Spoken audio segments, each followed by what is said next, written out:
Buenos días, buenas tardes, buenas noches. Preciso eso porque estamos trabajando con 4 usos horarios distintos entre Buenos Aires, Bogotá, México y París. Me es grato presentarles este conversatorio, que es el primero de una serie de 3 organizado conjuntamente con los servicios culturales de las embajadas de Francia en Buenos Aires, en México y en Bogotá, en el marco del foro Mujeres en Acción, organizado con motivo del Día Internacional de los Derechos de las Mujeres, este día 8 de marzo del 2021. Bueno, este primer conversatorio trata de las mujeres en el centro de la economía y aborda sin sorpresa la cuestión fundamental de la justicia económica y de los derechos económicos en relación con la cuestión de igualdad de género, o mejor dicho, lamentablemente, de desigualdad de género, muchas veces en el campo de la economía. Voy a pasar a presentar a nuestras invitadas de lujo. Primero, Fanny Galó. Fanny Galó es, que está en Francia, ¿no? Es doctora en Historia. En la actualidad enseña en la Universidad Paris-Est-Créteil, es miembro del Centre de Recherche en Histoire Européenne Comparée. Sus investigaciones versan principalmente sobre la historia de las mujeres y del género, un trabajo que aborda desde una perspectiva interseccional, casi peligroso decir esas cosas en este momento, pero bueno, lo digo igual, así como sobre la historia de los feminismos y del sindicalismo. Hola, Fanny, bienvenida. Angélica Montes Montoya es doctora en filosofía por la Universidad de París 8. También recibió un magíster en estudios de sociedades latinoamericanas por la Universidad de la Sorbona Nueva, Sorbonne Nouvelle. Enseña en la actualidad en la Universidad París 13 y en el Instituto Católico de París. Es también investigadora asociada en varios laboratorios y coordinadora del Comité Científico de Colibri France, Francia. Y, bueno, por supuesto, también mantiene vínculos científicos y académicos con varias universidades colombianas, en particular en Cartagena de India. Sus trabajos giran en torno a la filosofía política y social, el multiculturalismo político, la democracia, el cosmopolitismo criollo, el tratamiento político de la cuestión afro en particular. Alejandra As, que está en México, es directora ejecutiva de Oxfam México desde diciembre del año pasado, si no estoy equivocado, y creo que no. Fue presidenta del Consejo Nacional para Prevenir la Discriminación por un periodo de 4 años, y había encabezado previamente el área de asuntos políticos de la Embajada de México en Washington, en Estados Unidos. Desde organismos internacionales, instituciones gubernamentales y organizaciones sociales en México, Estados Unidos, Guatemala y Argentina, ha participado en la construcción e instrumentación de iniciativas legislativas y de políticas públicas con perspectiva de derechos humanos. Por otra parte, es autora, el corte no quita lo valiente, obviamente, es autora de varios artículos y ensayos y da clases y ha dado clases en distintas universidades últimamente. En el año 2020 fue investigadora invitada en el Centro de Investigación y Docencia Económicas y asesora en género e inclusión de la Coordinadora de Difusión Cultural de la UNAM, la Universidad Nacional Autónoma de México. Florencia, por fin Florencia Parteño, es socióloga, especializada en estudios laborales y estudios de género, doctora en Ciencias Sociales por la UBA, la Universidad de Buenos Aires, es directora de la licenciatura en Relaciones del Trabajo de la Universidad Nacional Arturo Jauretche, docente además en grado y posgrado en varias universidades públicas en Argentina, en mucho viaje, de hecho, en Historia de las Relaciones Laborales, Derechos Humanos y Género en el mundo laboral, Política Social y Trabajo, Economía Social también. Es coordinadora de la Escuela de Economía Feminista de la Red Feminista del Sur Global, DAN. Bueno, por fin, el intruso soy yo, soy Christophe Vivicelli, director francés del Centro Franco-Argentino de Altos Estudios, pero bueno, mi papel aquí se limita al de moderador, no porque sea hombre, sino por una razón mucho más grave, sencillamente porque no tengo ninguna legitimidad para entrar en un debate que, bueno, me interesa muchísimo, pero no forma parte de mis objetos de investigación. Por eso me voy a limitar hacer unas preguntas generales a nuestras invitadas y escuchar, por supuesto, la respuesta. Bueno, podríamos empezar por una pregunta que puede parecer un poco simplona, por no decir estúpida, pero, o sea, simplona para los y las especialistas, pero que no lo es tanto para el sentido común, porque es algo que vuelve una y otra vez en la prensa, en la presentación de ese tipo de problemáticas, que es la siguiente. Se presenta muchas veces como una prueba de igualdad de género el hecho de que algunas mujeres ocupen altos cargos en grandes empresas o en grandes organismos internacionales, también podría decir en cátedras universitarias o en ONGs famosas en el mundo. ¿Qué opinan al respecto? No es una trampa, es una pregunta bastante abierta. En Francia lo que podemos decir es que las políticas de igualdad sobre todo tratan de las mujeres de clase media o superior, lo que no fue el caso en los años 70 y los años 80, por ejemplo. Y ahora hay una ley que impone que los consejos de administración de las 40 más grandes empresas sean paritarios.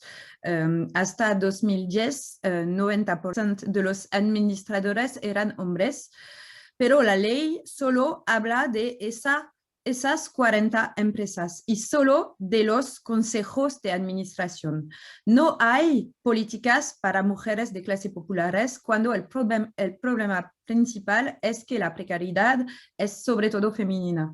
Las mujeres hacen muchísimo trabajo mal pagado, con pocos derechos, en particular porque las cualificaciones de las mujeres no están reconocidas. Hay una naturalización de sus competencias como si el trabajo femenino siempre fuera simple y natural. Al contrario, es muy difícil, técnico y emocional, pero no esas competencias las chicas las aprenden sin diplomas. No, pero esas competencias las chicas las aprenden sin diploma o por lo menos sin diploma reconocido. Y es lo que pasa ahora y lo que fue muy importante, pero creo que vamos a hablar también de eso un montón durante la crisis sanitaria.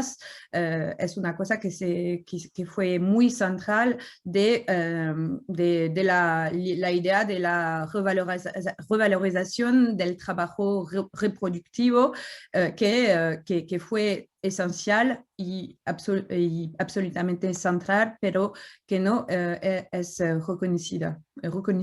Sí, muchísimas gracias a los organizadores por esta invitación. Lo primero que yo quisiera comentar es que en tu pregunta aparece la idea de igualdad de género. Yo creo que en mi caso me parece pertinente hacer una distinción entre igualdad de género y equidad de género, ¿no? Desde mi campo disciplinario, que es la filosofía, estamos como muy atados a las significaciones de los términos. En este caso, igualdad hace referencia al trato homogéneo, ¿no? Para todas las personas, y esta igualdad está consagrada en las constituciones. Desde este punto de vista, jurídicamente hablando, hombres y mujeres son iguales ante la ley, ¿no? Solo que eso es una visión abstracta. En cambio, cuando hablamos de equidad de género, ahí estamos introduciendo un componente ético que está haciendo un llamado a la capacidad de administrar justicia, pero considerando las condiciones particulares, en este caso, que tienen las mujeres, y tenerlas en cuenta al momento justamente de aplicar, digamos, procedimientos que permitan el acceso a la mujer a ciertos espacios como los que tú acabas de mencionar.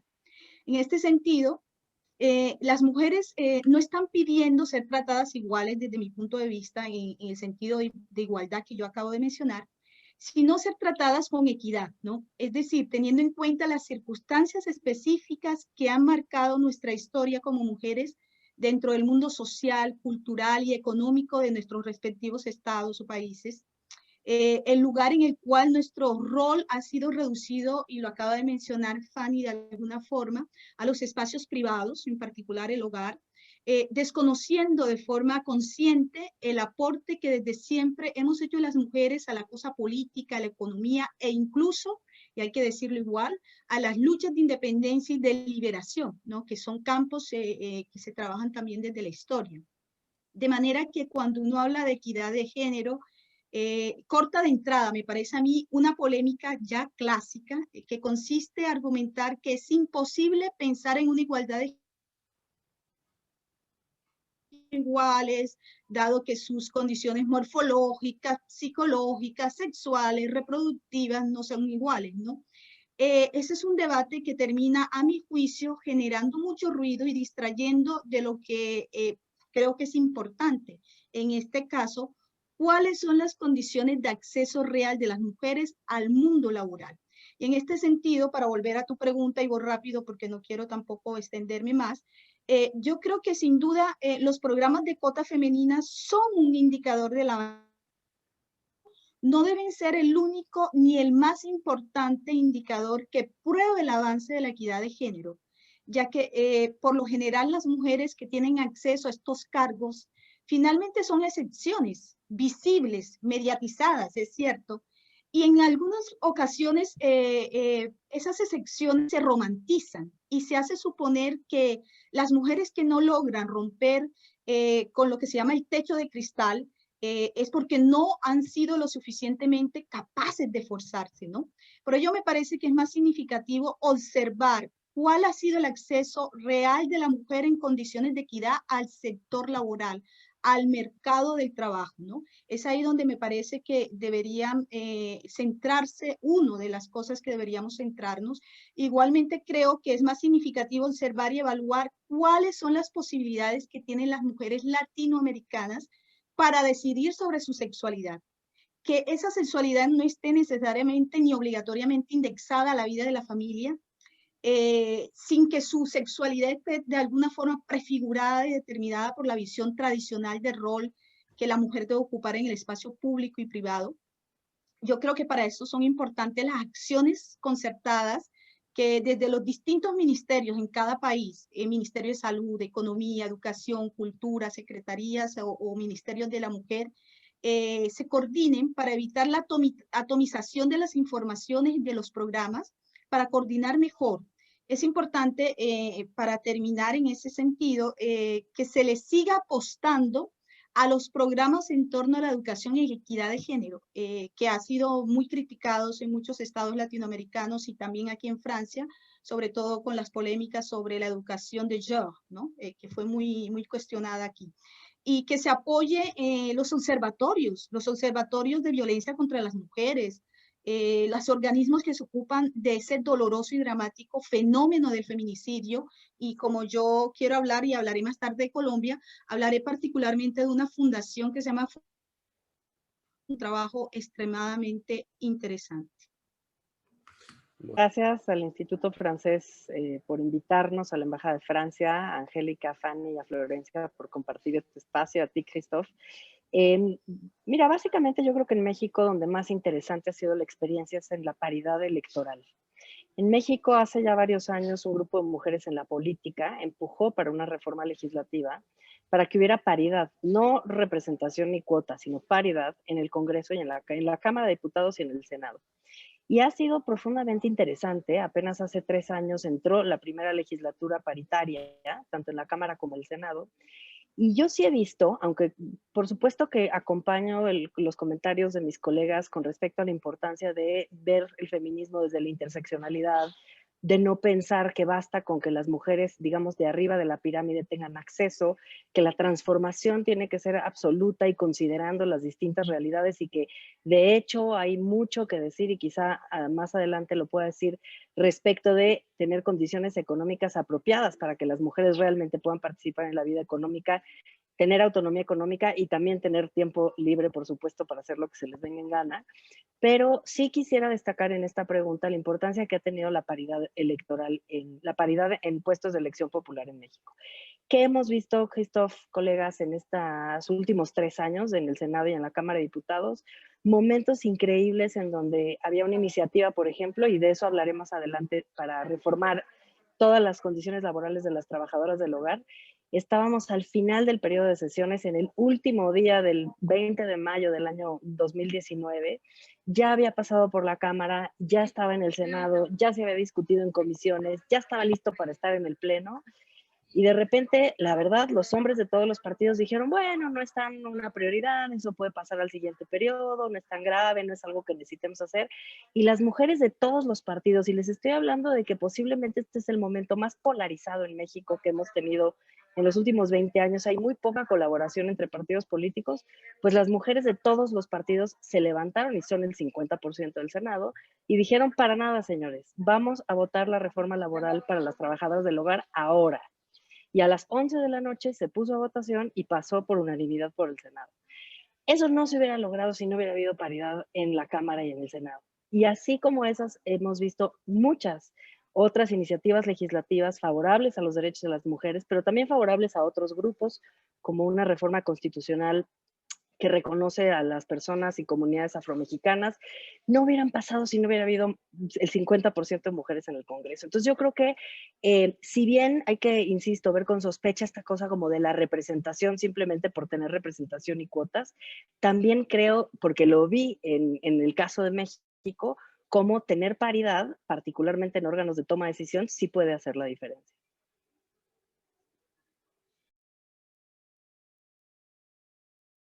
Sí, muchas gracias. Está muy claro y además estamos pasando de equidad a paridad, estamos tocando unos conceptos bastante interesantes. Florencia, estamos esperando otro concepto. Sí, bueno, muchas gracias por la invitación de compartir esta ronda con compañeras y a Christoph y quienes están organizando. Y pensaba mientras las escuchaba que claro, estamos en línea de pensar justamente qué significa el argumento y la narrativa, ¿no? Muchas veces cuando se habla de que las mujeres llegaron a altos cargos o ocupan, son CEO de empresas, creo que atrás de eso también hay una narrativa que es interesante desandar para justamente que nuestro punto de partida sea la reflexión sobre las condiciones laborales y lo que decía Fanny, ¿no? ¿Cuál es la situación de las trabajadoras en el mundo del trabajo? Y bueno, el punto de partida es analizar las condiciones de precariedad, con lo cual ver cuántas llegaron a altos cargos o a puestos de dirección no es un termómetro de cómo están el resto de las trabajadoras, cuáles son sus condiciones, su acceso a derechos y cuáles son los niveles de precariedad. En esta dirección creo que pensar también que porque las mujeres llegan a altos puestos no es un síntoma tampoco de una agenda feminista, digamos, no es que quienes ocupen esos puestos van a empujar una agenda feminista que, como la entendemos nosotras, sea la que abre la puerta a otras, mejora las condiciones, digo, no es una equivalencia automática. Entonces, en ese sentido, creo que es interesante hacer una lectura más fina de qué significa ese acceso a los altos cargos o a los puestos de dirección.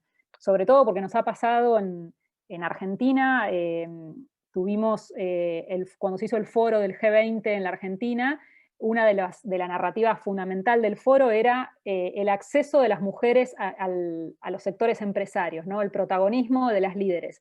Y este protagonismo, digamos, mostraba que era una agenda claramente neoliberal. Entonces, alentar una idea de las mujeres líderes, empresarias, emprendedoras, no era acompañada por acciones concretas y efectos materiales concretos en la transformación de la vida de las mujeres, sino que claramente era una narrativa que alentaba el discurso de, podemos decir, el feminismo para el 1%, no para el 99%, ¿no? Jugando un poco con esto de pensar, bueno, ¿de qué tipo de feminismo hablamos cuando decimos, bueno, las mujeres tienen que estar en todas partes? ¿Y cuál es la agenda feminista que se está impulsando? Y creo que también en estas narrativas que se han impulsado desde los foros económicos, desde el G20 y desde el Women 20 en particular, han tenido mucho de pinkwashing, digamos, mucho de mostrar ciertos conceptos y ciertas palabras que han sido construidas en la lucha para justamente mostrar que la equidad era posible. Entonces creo que tenemos como un doble ejercicio,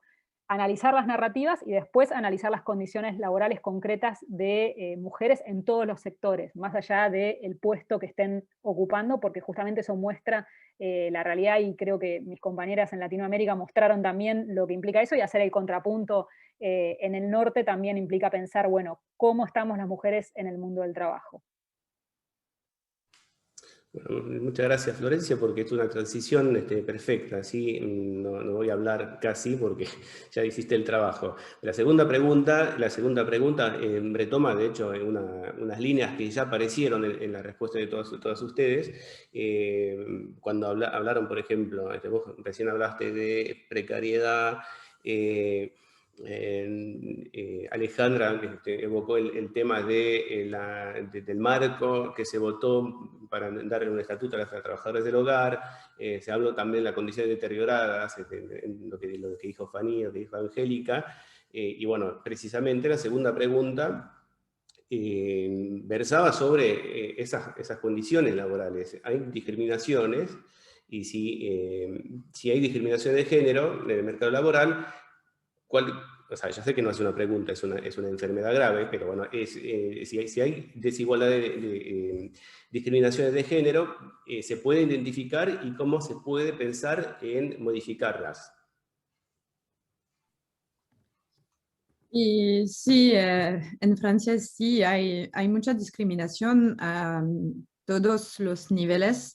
Hay una diferencia de salario de 24%, y Francia es un país con participación laboral de las mujeres muy alta, pero no con los mismos empleos que los hombres. Hay mucho más mujeres que hombres con empleo parcial o precario, lo que decimos justo antes. Es la división sexual del trabajo con separación y jerarquización. Separación, hay sectores con mano de obra femenina mayoritaria como la salud, la educación, la industria textil, pero con empleos desvalorizados, lo que decimos justo antes, y jerarquización es lo que decimos también, es el techo de cristal que existe un montón en Francia, como lo discutimos, como hablé de eso, Angélica, justo antes, que dije que solo se abre arriba del todo en unas pocas empresas muy mediáticas, en todos los sectores, y las empresas privadas como públicas, la proporción de mujeres va bajando a medida que se sube en los niveles de dirección y de salarios. Una cosa importante, y me parece que no es tan una solución que una cosa que tiene que tenemos que pensar y que el movimiento feminista permite de pensar, es el trabajo doméstico, el trabajo reproductivo, que sigue siendo responsabilidad de las familias y en cada hogar asumido principalmente por las mujeres.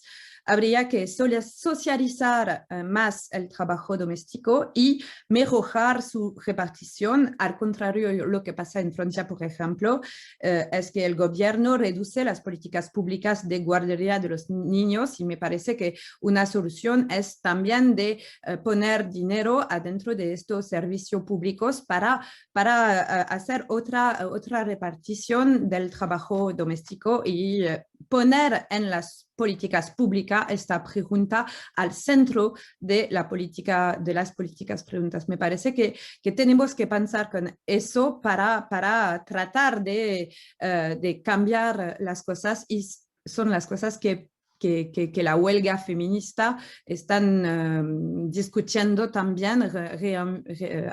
Es eso.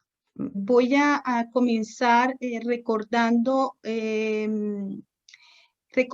que un informe que todas las compañeras que están presentes seguramente lo conocen, y es el informe de la brecha global de género del Foro Económico Mundial, ¿no? del año pasado. Y ese informe es muy interesante y bastante preocupante, porque en ese informe se dice que la brecha de género en el ámbito económico tardaría, en las condiciones actuales, más de 256 años en cerrarse, ¿no? ¿Y por qué?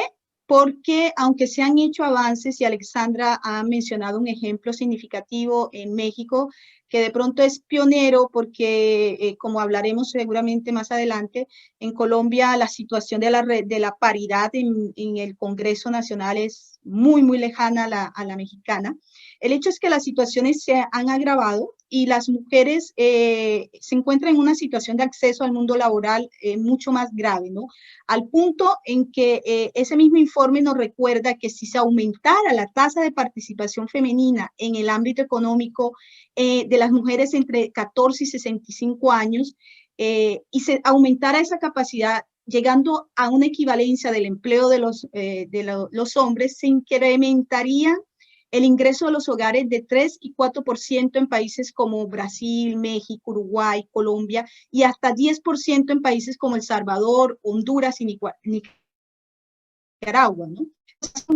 La situación de precariedad económica que padecen las mujeres se agudiza, y creo que esto tiene una correlación o un impacto directo con la existencia de una fuerte violencia intrafamiliar en el caso de Colombia, ¿no? Entonces, la situación de fragilidad económica se corrobora en nuestro país, en Colombia. Cuando digo país, en nuestro país hablo de Colombia, con las propias estadísticas estatales. Es decir, el propio Estado ha sacado el año pasado un informe llamado Mujeres y Hombres, Brecha de Género en Colombia, en el que se indica que la tasa de desempleo es de 13% para las mujeres y 8% para los hombres, ¿no? Es decir, que hay una diferencia de 5,4 puntos porcentuales entre los hombres y las mujeres. Y eso se agudiza aún más entre las mujeres que tienen 18 y 24 años, donde la tasa de desempleo alcanza el 23% de esa población, siendo que los hombres solo llegan al 13%, que es enorme, pero significativamente superior a la de las mujeres, ¿no?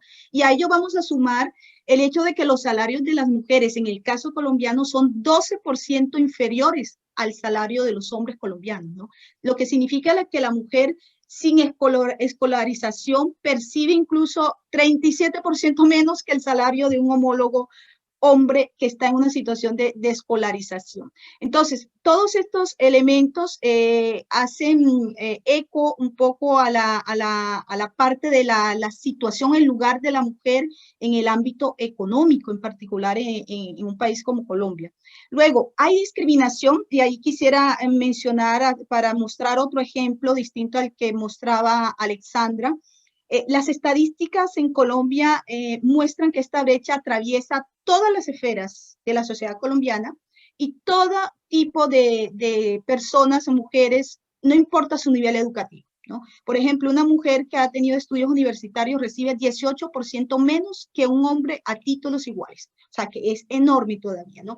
Las empresas, sindicatos y el propio sector público tiene también un grave problema, ¿no? ¿Por qué? En el caso de las mujeres, el Congreso colombiano, las mujeres solo representan el 19%. No hay una paridad, indiscutiblemente no lo hay. Es más, los informes de la CEPAL y de la ONU dicen que Colombia está 10 puntos porcentuales por debajo del promedio de la representación de la mujer en los congresos de América Latina y el Caribe, que se ubica en unos 29 o 28, me parece a mí. Entonces, ahí hay un ejemplo para que se vea todavía más claro de qué hablo. En el Congreso colombiano estamos hablando de 171 escaños a la Cámara de Representantes. Solo 32 son ocupados por mujeres, menos de una quinta parte. Y en el Senado estamos hablando de 108 escaños y solo hay 23 mujeres ocupando esos espacios, ¿no? Entonces, todo esto quiero mencionar que de pronto más adelante ahondaré en ello. Las soluciones vienen también del terreno, las soluciones vienen también de escuchar a los movimientos femeninos que vienen trabajando sobre estos temas. Y en el caso de Colombia hay unos trabajos a nivel regional y local, en sobre todo donde hay una fuerte población afrofemenina, y desde allá hay un laboratorio que se llama un observatorio de mercado laboral dirigido por un colega, se llama Dewin Pérez, quien fue secretario de Hacienda de la ciudad de Cartagena, y que han trabajado mano a mano con movimientos sociales femeninos para encontrar las soluciones desde el trabajo con las mujeres a todos estos problemas que están generando esta brecha para muchos insurmontables, para muchos difíciles de poder romper fácilmente, ¿no? Entonces, ¿cómo se puede abolir? No sé si tengo todavía unos minutos para decirlo. Si quieres puedo decirlo más adelante para darle la palabra a las demás colegas y volvería yo sobre eso más adelante. Sí, muchas gracias, Angélica. Alejandra. Muchas gracias. Bueno, yo creo que en México tenemos todos los mismos problemas que en toda América Latina y quizá en muchos lugares del mundo. Brecha salarial, falta de inserción laboral de las mujeres, sobre todo en el mercado formal de trabajo, carga de cuidados exacerbada para las mujeres sobre los hombres, en el caso de México, brutal. También tenemos otras problemáticas que quizá no están tan expandidas, pero mira, para darte un ejemplo, hasta hace unos años éramos el tercer peor país de América Latina en inserción laboral de las mujeres, estábamos en 43%, con una carga de cuidados y de trabajo doméstico no remunerado sobre las mujeres brutal, muchísimo más que los hombres, y por supuesto no compartir esta carga con el Estado. El Estado tiene una política de seguridad social que le da más servicios a las personas que están en la formalidad del empleo, pero no tienen, las personas que no tienen empleo formal, no tienen acceso a los mismos niveles de servicios de salud, pero tampoco a las guarderías y a los servicios, digamos, de la seguridad social. La problemática con esto es que estamos hablando de que más del 50% de la población mexicana está en la informalidad laboral y por lo tanto no tiene acceso a esos servicios. Y por supuesto que en ese grupo pues siempre están más representadas las mujeres y particularmente las mujeres indígenas y particularmente las mujeres que viven en zonas rurales, ¿no? De la misma manera, las trabajadoras del hogar, y por eso es una lucha tan emblemática, pues una de cada 10 mujeres que trabajan en México son trabajadoras del hogar, 2.4 millones de personas, que son, pues obviamente, mujeres, muchas de ellas que provienen de zonas rurales, de familias y pueblos indígenas. Muchas de ellas son migrantes y viven y trabajan en condiciones de inmensa precariedad. Ahora con el COVID-19, Oxfam emitió un informe en el contexto, como lo hace cada año, en el contexto del Foro Económico Mundial en Davos, y en ese informe lo que se recoge es la posibilidad, todavía no se concreta y se tienen que hacer los cálculos, de que 112 millones de mujeres a nivel mundial pierdan sus medios de vida y sus ingresos para la subsistencia, ¿no?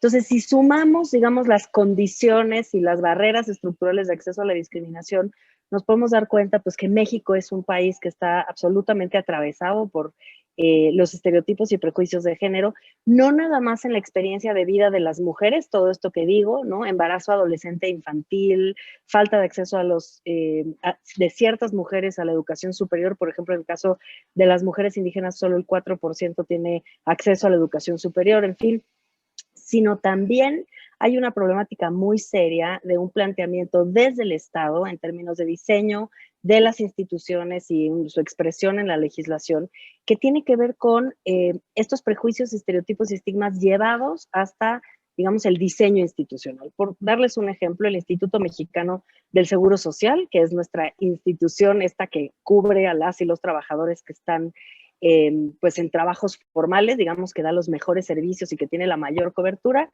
Su logo es una familia de un hombre, una mujer, y la mujer carga a un niño, heteropatriarcal, es digamos como la única concepción que se tiene de cómo funcionaría. La gran promesa del IMSS, de este Instituto Mexicano del Seguro Social, que parte de una ley que yo le llamo la ley Mad Men, porque es como una ley de 1950, ¿no? Que tiene estas como definiciones sexuales de quién hace qué, pues en toda la concepción del Instituto Mexicano del Seguro Social, la mujer debería estar en casa, el hombre está en un trabajo formal, el hombre mantiene a la mujer y la mujer cuida a los hijos.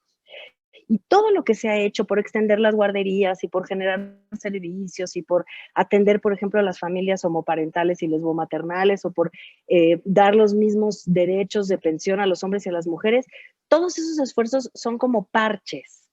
Se aprecian mucho y la verdad que se ha hecho mucho avance en los últimos años, pero no dejan de ser parches a una concepción heteropatriarcal de la familia y que es la base de un sistema económico que, digamos, castiga a las mujeres que están en el mercado de trabajo y que, de cierta forma, premia a las personas por tener ese modelo heteropatriarcal y también tener cierto tono de piel, cierta residencia, ciertas, digamos, pertenencias que las hacen ser personas más privilegiadas, y se castiga, digamos, todo lo que queda fuera de esa definición, digamos, del ciudadano modelo. Bueno, pensando en las brechas y en los indicadores que tenemos para medir estas desigualdades, creo que una de las principales limitaciones que tenemos en el caso de Argentina es que nuestros indicadores son binarios.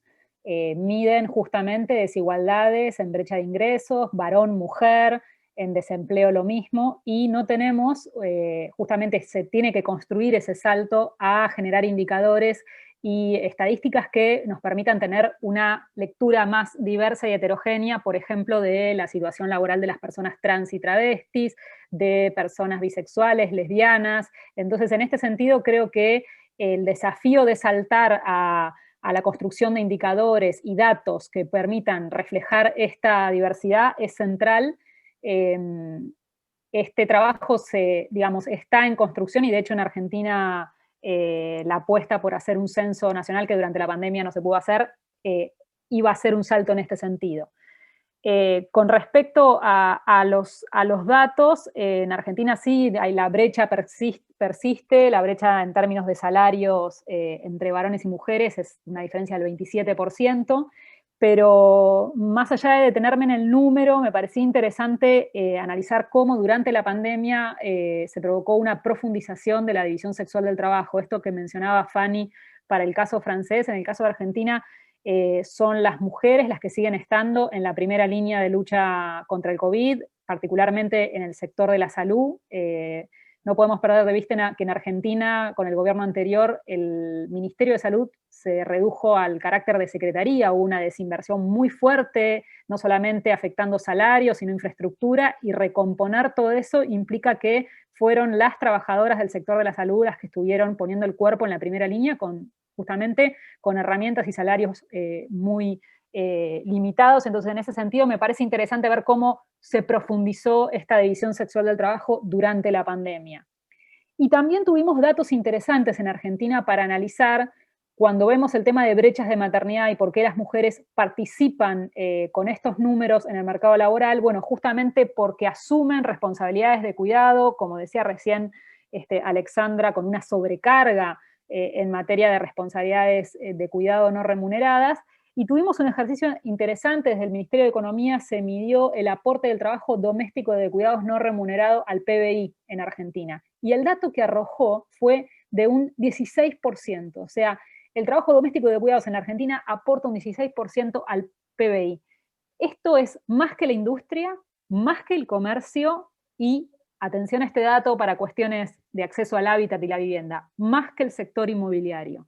Entonces, este cambio de poder valorizar, reconocer y reorganizar las tareas de cuidado, bueno, implica qué hacemos con ese número, qué significa ese 16% en la vida de nosotras. Y creo que esto es un poco uno de los puntos centrales de la agenda feminista y se enlaza con el 8 de marzo justamente porque es poner el trabajo nuestro en el centro y ahí precisamente decir, bueno, somos nosotras las que movemos el mundo y somos nosotras las que podemos pararlo.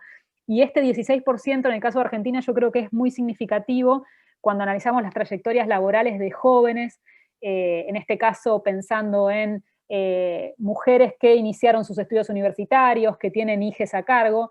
Cuando encontramos las razones de deserción, de abandonar estudios secundarios, universitarios, terciarios, bueno, uno de los principales factores del desempleo y del abandono de los estudios es por tener que asumir responsabilidades de cuidado, y no solamente de sus hijos, a veces de hermanos más pequeños que dentro de la familia van tomando estas responsabilidades. Entonces creo que el punto central de la reorganización de las tareas de cuidado y la inversión, en este punto estoy totalmente en línea con lo que marcaba Fanny sobre la necesidad de inversión de servicios públicos, de infraestructura del cuidado, o sea, que se coloquen recursos en esta organización social de cuidado, es clave para justamente ir acortando brechas y generando otras opciones de vida y de construcción de proyectos de vida en las mujeres. La pregunta es la siguiente, o sea, partiendo de lo que acaban de decir, hay algo que aparece en la respuesta de todas ustedes, que es que esa brecha de género viene agravada por otros factores, que son factores sociales y que también son factores de origen, afro, indígena o también de vivienda, de lugar de residencia. Mi pregunta es, ¿cómo se lleva a cabo un análisis fino de todos esos factores de discriminación? Eso por un lado, o sea, ¿cuál sería su metodología, su propuesta metodológica, por un lado? Y, por fin, una pregunta dentro de la pregunta es, ¿cómo puede una autoorganización autónoma del movimiento feminista lograr, digamos, abolir, o por lo menos corregir esa brecha? Sobre la interseccionalidad, la primera cosa que yo quería decir es que, no sé si lo saben, pero en Francia no es fácil de hablar con este término ahora porque hay discursos políticos que dicen que es muy grave, que no podemos usar este término, como no podemos usar también el término de raza. Hay una muy grande polémica en Francia hace casi un año al respecto de eso, hace más en realidad, pero eso me parece importante de decirlo ahora para también entender el contexto en lo cual estamos nosotros y nosotras como investigadores, porque lo que pasa es que es la universidad que está crítica por el gobierno al respecto de la utilización de esta conceptualización. Es la primera cosa que lo que quería decir. En realidad, lo que pasa es que las investigaciones muestran que, por ejemplo, la mayoría de las mujeres que trabajan a domicilio son racializadas y de clase populares. Hay una división racial del trabajo que se combina con la división sexual de la cual hablamos justo antes. En Francia en particular, esa división racial se combina con la historia colonial y migratoria y con el tema también religioso, que me parece muy importante, sobre todo la idea de la islamofobia que es en ascenso y que produce efecto en la vida de las mujeres cada día. Porque lo que pasa es que muchas investigaciones muestran, por ejemplo, una muy grande investigación que se llama Trajectoire et Origine del INED, pero no pasa nada, que muestra que trata de estas discriminaciones en el mercado laboral de toda la gente, no solamente mujeres, pero toda la gente, y de lo que pasa, de qué tipo de sectores donde trabajan y qué pasa como discriminaciones para el empleado con sus patrones, cada tipo de discriminación. Y también lo que pasa es que me parece importante de decir es que hay una división, esta división racial se cruza con la división sexual y también con la división internacional del trabajo, porque en Francia hay muchas mujeres que vienen, por ejemplo, de Filipinas, que vienen a trabajar en Francia para cuidar a los chicos y las chicas de mujeres blancas y que dejan sus propios hijos en los Filipinas, y es una cosa que se discute también por las investigadoras. Y yo como historiadora estoy trabajando sobre eso también, pero en los años 70 y los años 80 estoy trabajando, por ejemplo, sobre mujeres migrantes, pero con el trabajo, porque es una cosa que no se... Con la historia de Francia había la idea que las mujeres migrantes no estaban trabajando y porque venían con sus maridos y no estaban trabajando, pero no, es falso porque había un montón de obreras, por ejemplo, un montón de mujeres que trabajaban en varios sectores, y yo ahora estoy haciendo una investigación al respecto de eso, pero es una cosa que no se trata de ahora, pero... Y con tu otra pregunta, una cosa que me parece importante al respecto de esta idea para hacer una transición es que ahora en el movimiento feminista, con la perspectiva de la huelga feminista, que también es una cosa que viene en Francia por primera vez el 8 de marzo que viene. Hay muchos sindicatos grandes que convocan a la huelga feminista, la CGT, por ejemplo. Es una cosa es una cosa histórica en realidad. Y hay un montón de discusiones al respecto de esta perspectiva interseccional, con un montón de grupos afrofeministas que se construye, feministas interseccional que se construye, y hay estratégicamente la discusión sobre cómo hacer un movimiento feminista igualitario, pero sin uniformización, es decir, con la idea de todas las experiencias pueden estar visibles en este movimiento. Pero también la última cosa que quería decir al respecto de esta huelga feminista, me parece que permite de pensar al trabajo doméstico y profesional, como lo dijimos justo antes, pero también en la pandemia permite de visibilizar el trabajo reproductivo, me parece. Y, por ejemplo, una cosa que hubo un montón en Francia es que hicieron, no sé si fue el caso en otros países, pero hubo un gran llamado a producir máscaras cuando faltaban durante meses máscaras en Francia, y un montón de mujeres cosieron máscaras para hospitales, para toda la gente, pero sin salario. Y hubo una movilización de estas mujeres que cosieron máscaras para decir que fue un trabajo sin remuneración, aunque hubo una calificación. Y me parece que durante la pandemia estas cosas fueron importantes porque hay el movimiento feminista que dice que estas cosas no están posibles más, y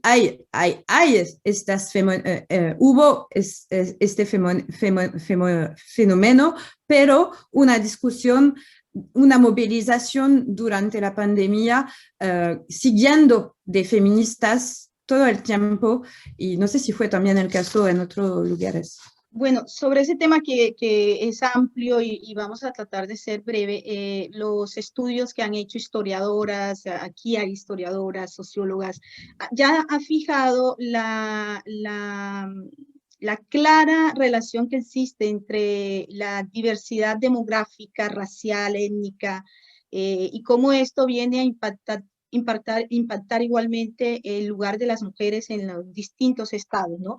Yo lo que quiero volver sobre este tema es para decir que en el caso de Colombia, el tema de la interseccionalidad, sobre todo viéndola desde el punto de vista étnico, racial, exigiría que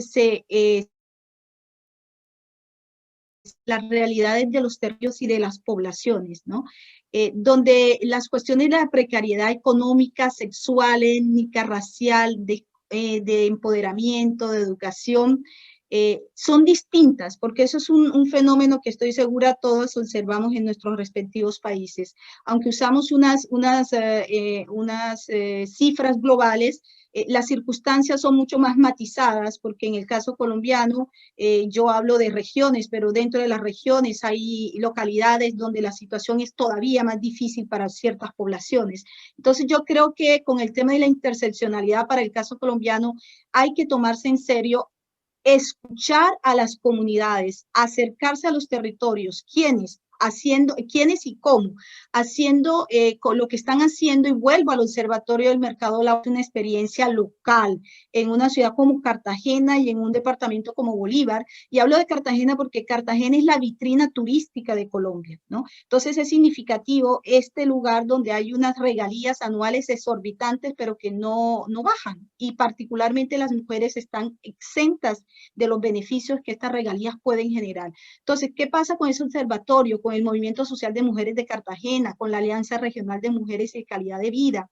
Lo que están haciendo es que se reunieron y generaron una propuesta que fue traducida en una política pública que fue dejada por el antiguo secretario de Hacienda, que es muy cercano a estos movimientos, que se llama Edwin Pérez, y que esperemos que se ponga en marcha. ¿Cuáles son las soluciones que estos movimientos desde los territorios, mujeres afro, mujeres negras, mujeres de las maricas, que es un movimiento también que existe, es muy fuerte en la costa Caribe, lo que han sugerido es que se piensen, por ejemplo, repensar la educación y el andamiaje institucional que permita dejar de pensar la educación a partir de los individuos y repensar lo que ustedes han estado diciendo, Florence, Fanny e igualmente Alexandra, repensarlo en términos de hogar, para contribuir a superar lo que se llama la triple carga, que es eso, las mujeres, uno, trabajan, pero trabajan y deben ocuparse del hogar, pero trabajan, se ocupan del hogar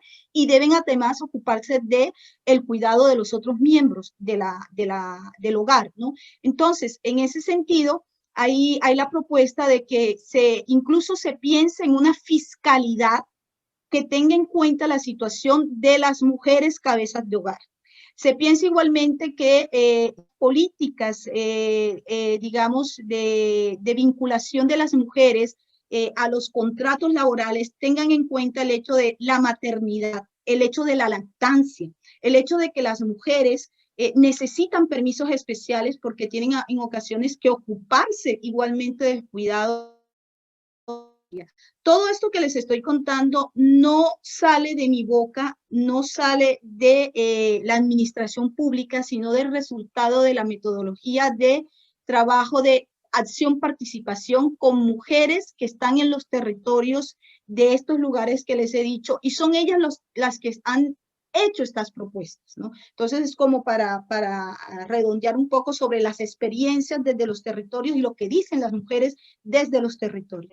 Muchas gracias. Pues mira, yo creo que hay de lo primero cómo estudiar el tema y cómo generar propuestas. Yo quería retomar algo que decía Florencia, y es el tema de la importancia de la estadística desagregada, no nada más por sexos, sino por género, identidad de género al nacer, pero también por pertenencia étnica, por lugar de origen o dónde viven las personas. En fin, hay una serie de interseccionalidades, por supuesto, discapacidad, orientación sexual, en fin, ¿no? Me parece que sin ese análisis fino de las estadísticas de discriminación, sería muy difícil comprender los patrones sobre los cuales se comporta, digamos, el mercado laboral y las instituciones públicas y privadas, ¿no?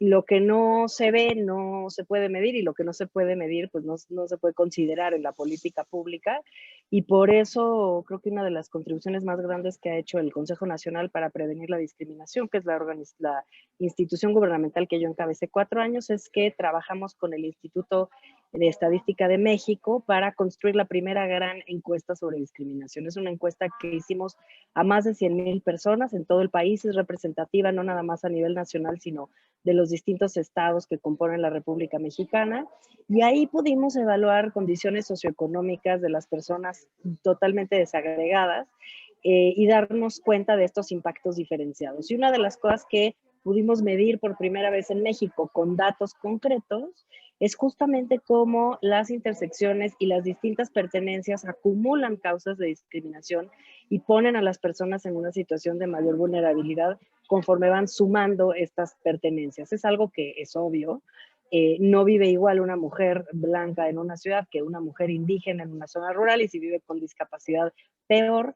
Pero una cosa es saberlo intuitivamente y otra cosa es poderlo medir en términos de lo que ocurre en la realidad, ¿no?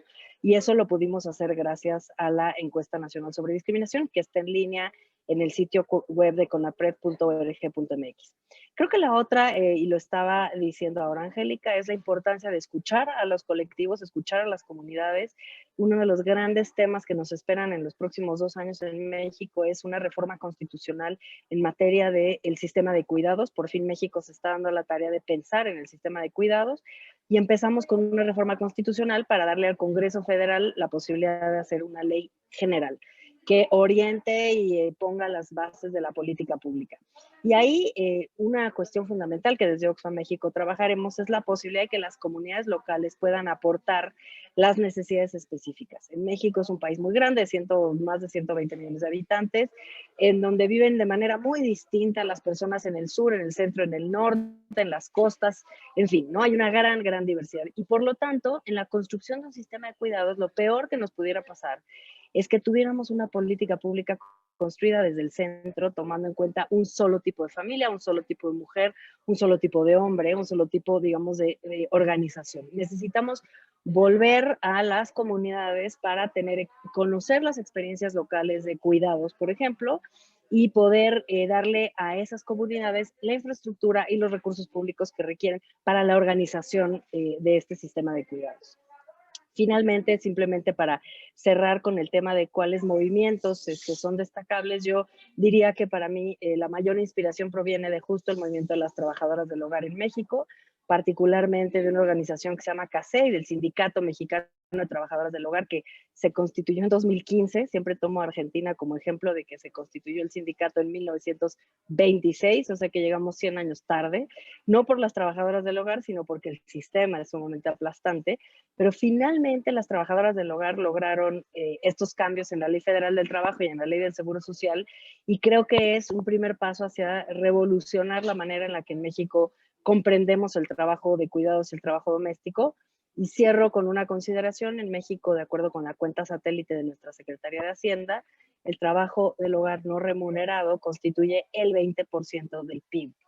Es una contribución inmensa a la economía nacional que está desvalorizada, que no tiene ningún reconocimiento ni curricular y que contribuye, al contrario, al empobrecimiento de las mujeres en todo su ciclo de vida. Entonces, pues sí queremos revolucionar el mundo del trabajo y el mundo de las familias.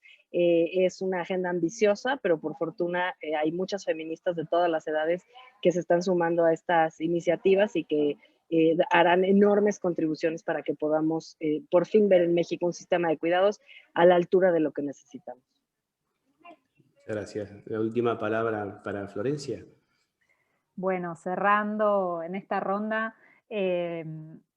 compartía un ejercicio que hicimos en plena pandemia. Aquí en Argentina tuvimos unos meses de aislamiento social obligatorio, y durante la pandemia hicimos un ejercicio justamente entre Buenos Aires y Quito, de acompañar a las trabajadoras y trabajadores de reparto de delivery. El famoso trabajo de plataformas que las empresas se niegan a reconocer como un trabajo en relación de dependencia, y esto sé que es una lucha global, porque en diferentes partes del mundo, tanto las conductoras y conductores de Uber, trabajadoras y trabajadores de delivery, creo que esto es también el desafío de pensar una agenda feminista de la justicia digital, y de cómo estas plataformas digitales también generaron una dinámica de trabajo que no es reconocido como tal. Y en ese ejercicio hicimos una comparación entre Quito y Buenos Aires de seguir las trayectorias de estas trabajadoras, y ahí se puso en escena claramente lo que ustedes compartían sobre cómo se van interconectando las diferentes desigualdades: la de raza, etnia, la de clase, la de género y la etaria.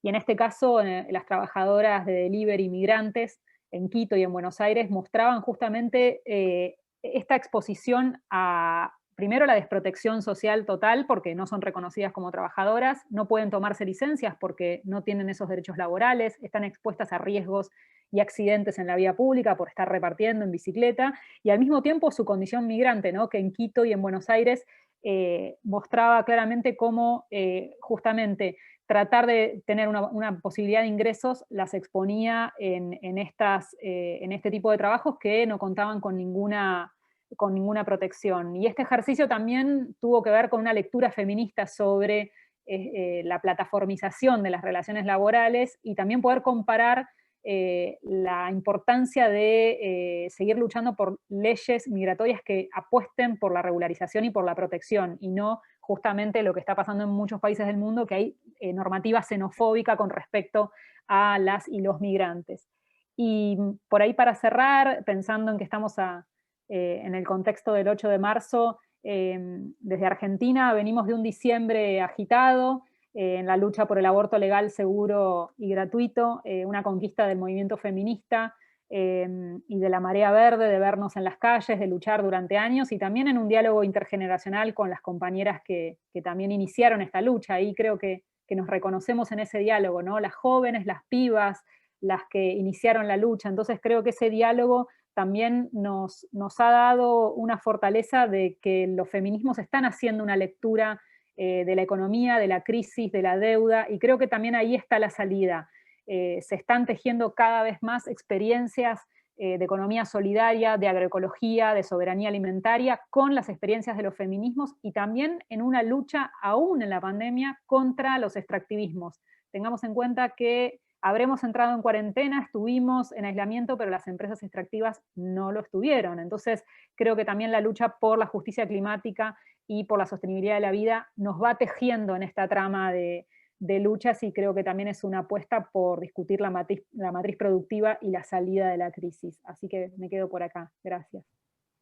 Bueno, muchas gracias a todas. Muchas gracias, Fanny, Florencia, Alejandra, Angélica. Yo creo que hemos tocado un montón de problemas y por supuesto no se agotan el 8 de marzo. O sea que si entendí lo que me estaban diciendo, la lucha sigue el 9, el 10, el 11, etcétera, etcétera. O sea, muchísimas gracias por haber participado y por haberme aportado sus luces. Muchísimas gracias.